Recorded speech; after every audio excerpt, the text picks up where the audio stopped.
And did these text messages occur 1 month before the incident in question in this case? Yes. What was the main thing upsetting you from that text exchange and during that time?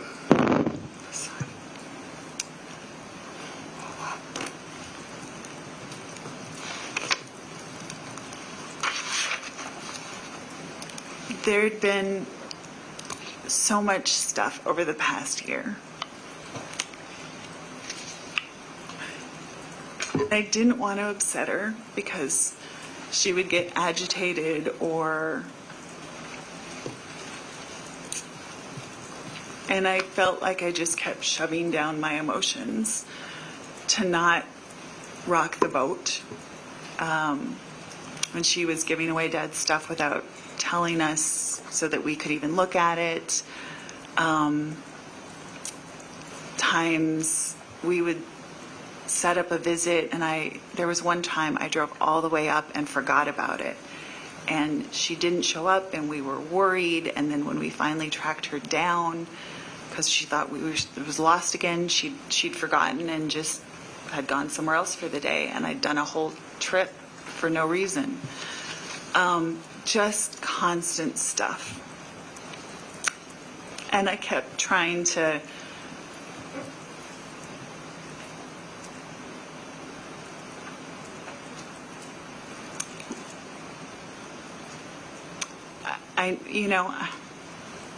she was struggling, and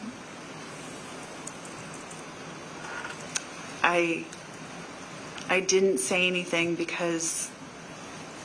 but that was the one thing that it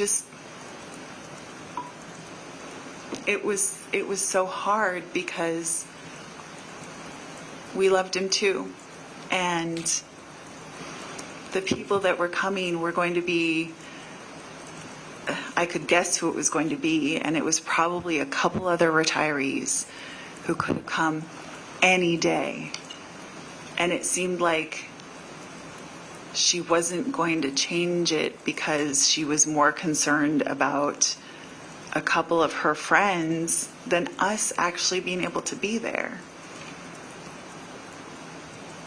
And I feel badly that some of my hurt clearly came out because I usually just tried, like Nancy said yesterday, when she'd say hurtful things. I mean, there was still a lot of loving stuff, but more of that sort of stuff was leaking out. And that one time I was just so hurt that I kind of stood up for myself, but probably not in the best way. How much contact did you have with Carol Mitchell after this fight about the internment until April 22nd, the night of the incident that is at issue here? She texted me a couple times, like a couple days later. I never contacted her again. I was feeling so emotionally beat up by that point. And there was so much other stuff going on. And I just couldn't keep doing it. And I needed a break.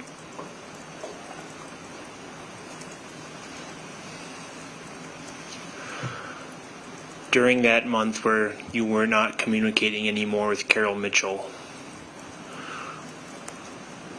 were you doing anything related to your concerns about her?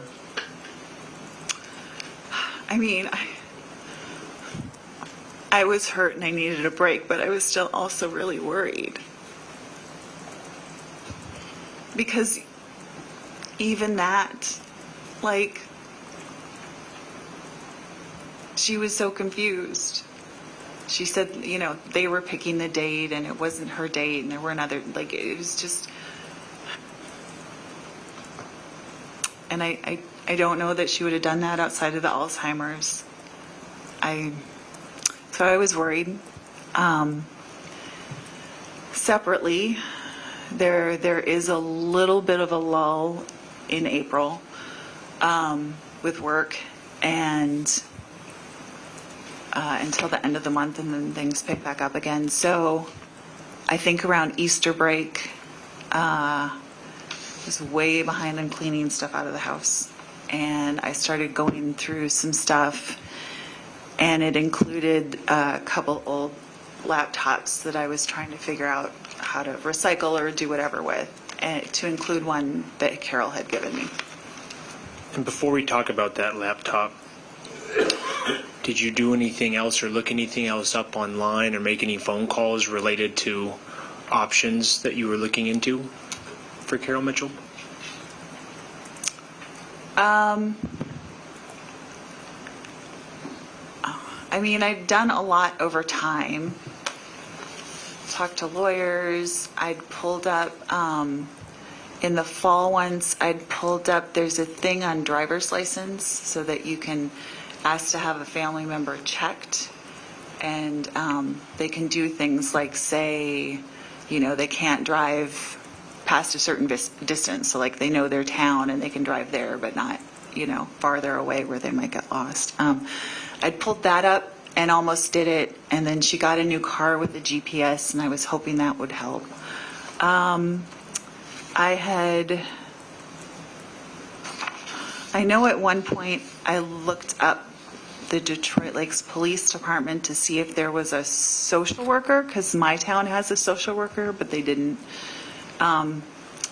Again, I think that was a lot to do with concern with like getting lost, to see if there was a way to, I don't know how to say it, kind of keep an eye out. I don't know the exact timing of everything. You've testified that you're a state senator. Why not call Becker County and sort of lean on them and, say, I need help with my stepmother, and sort of, say your name and try to get that done? I don't think that works how people think it works. I mean, I've literally called on, one, I don't usually do that for stuff for myself. I just feel weird about using my position for personal things. But even when I'm doing it for constituents, the last time I called my county for something for a constituent, and I know the people in my county, I still got bounced around for an hour to try and find, saying my name and title, to find the answer I needed for something social services related. I know kind of some of the social services places tend to have, and at least my impression is more of the stuff for seniors is a little bit more like if there's food insecurity, housing insecurity, like I don't know that the services would fit. And the final reason is in today's political climate, I honestly don't think, like I wouldn't want to do it anyway, but the political climate can be pretty bad, and you don't know if you're going to get worse treatment if you say, you're a politician. So I can't imagine that would help anything. When you were reading those text messages, Carol Mitchell mentioned something about giving you a small bobber with some of your father's ashes. Did she actually follow through with that? She did.